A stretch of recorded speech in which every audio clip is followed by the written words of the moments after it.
तो उसमें around 7 to 8 बच्चे आउट हुए थे रनिंग में। पूरी वीडियो एक दिखाई जाती है और जो इंस्ट्रक्टर होता है वो बताता भी है हमें कैसे करना है। अगर इसमें हम लोग गलती कर देंगे देखने में और या कुछ भी गलती करेंगे तो वहाँ से हम लोग को आउट कर देंगे।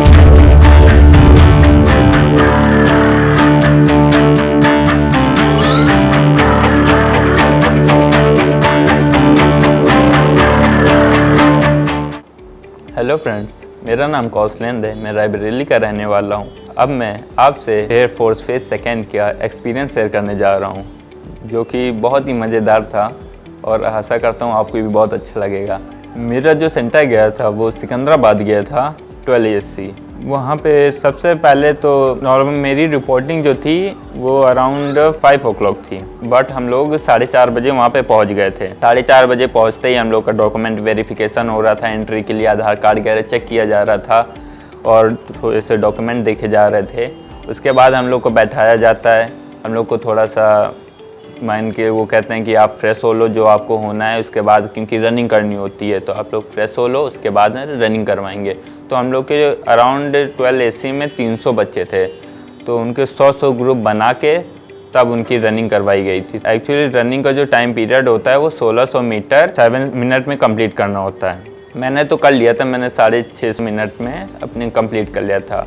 तो उसमें अराउंड 7 to 8 बच्चे आउट हुए थे रनिंग में। कुछ को प्रॉब्लम हो गई थी तो आउट हो गए थे। उसके बाद जो रनिंग के बाद हम लोग का जो प्रोसेस होता है वो होता है पुशअप्स का, स्क्वाट्स का और सेटअप्स का। तो हम लोग को एक वीडियो दिखाई जाती है कि कैसे करना है पुशअप्स, स्क्वाट्स, सेटअप्स। तो पूरी वीडियो एक दिखाई जाती है और जो इंस्ट्रक्टर होता है वो बताता भी है हमें कैसे करना है। अगर इसमें हम लोग गलती कर देंगे देखने में और या कुछ भी गलती करेंगे तो वहाँ से हम लोग को आउट कर देंगे।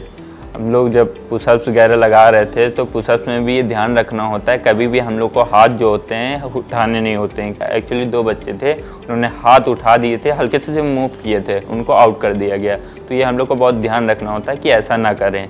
हम लोग को जो प्रॉपर वीडियो दिखाई जा रही है उसी तरीके से हमें करना चाहिए। हम लोग को 10 पुशअप्स करने होते हैं, 20 स्क्वाट्स करने होते हैं और 10 सेटअप्स करने होते हैं। उसके बाद हम लोग का रनिंग वगैरह ख़त्म होती है तो हम लोग को थोड़ा ब्रेक दिया जाता है।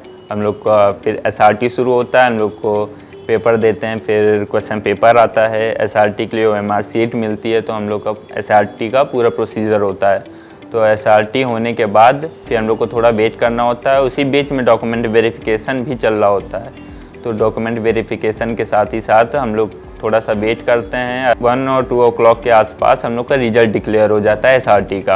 और फिर SRT का रिजल्ट डिक्लेयर होते ही हम जो बच्चे पास होते हैं वो तो बैठे रहते हैं, लेकिन जो बच्चे फेल हो जाते हैं उनको आउट कर दिया जाता है, 12 ASC से बाहर भेज दिया जाता है। और फिर उसके बाद हम लोग को कुछ टाइम दिया जाता है खाने पीने का, जो अगर थोड़ा सा वो पानी वानी पीना चाहें तो पी सकते हैं।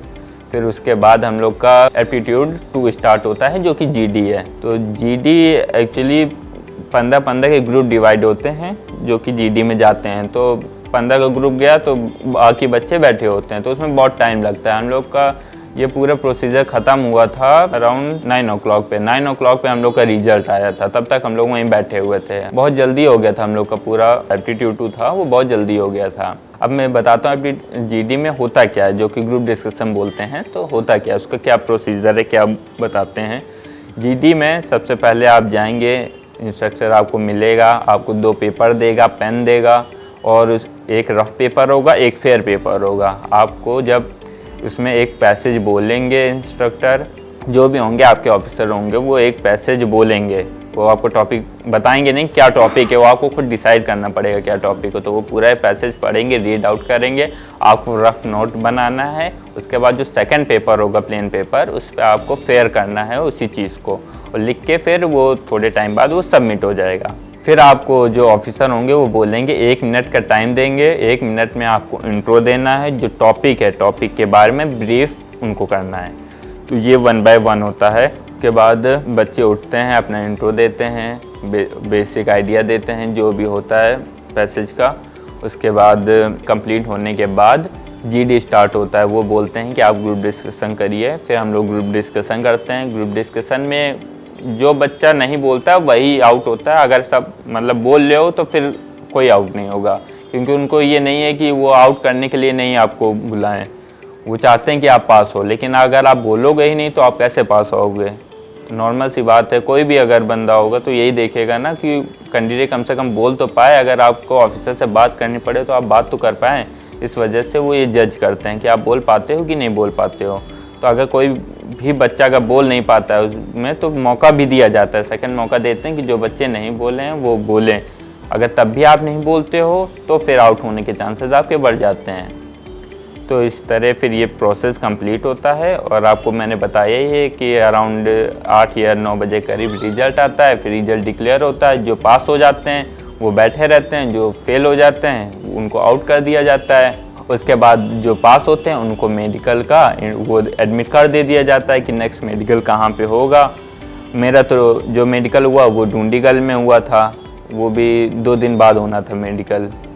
तो मेडिकल में भी कोई दिक्कत नहीं आती है, मेडिकल भी बहुत आसान प्रोसीजर है, हमें कुछ करना ही नहीं होता मेडिकल में। तो सब वही करते हैं जो करते हैं पूरा। पहले आप जाओगे, 6 बजे रिपोर्टिंग टाइम था मेरा, 6 बजे गया। फिर उसके बाद सबसे पहले शुगर टेस्ट, ब्लड टेस्ट होता है, बाकी जो उनके प्रोसीजर्स हैं मेडिकल में बहुत नॉर्मल से मेडिकल प्रोसीजर हैं। हाँ टाइम लगता है, एक्चुअली दोपहर तक पूरा मेडिकल कंप्लीट हो जाता है, लेकिन रिजल्ट आने में बहुत टाइम लग जाता है जिसकी वजह से रात हो जाती है। उसके बाद जो बच्चे मेडिकल में पास होते हैं उनको ग्रीन कार्ड मिल जाता है, जो बच्चे फेल हो जाते हैं उनको रेड कार्ड मिलता है, री मेडिकल मिलता है। तो यही मेरी पूरी जर्नी थी, फेज सेकेंड का एक्सपीरियंस यही था। आशा करता हूँ आपको बहुत अच्छा लगा होगा, आपको इससे बहुत हेल्प मिलेगी। थैंक यू, जय हिंद।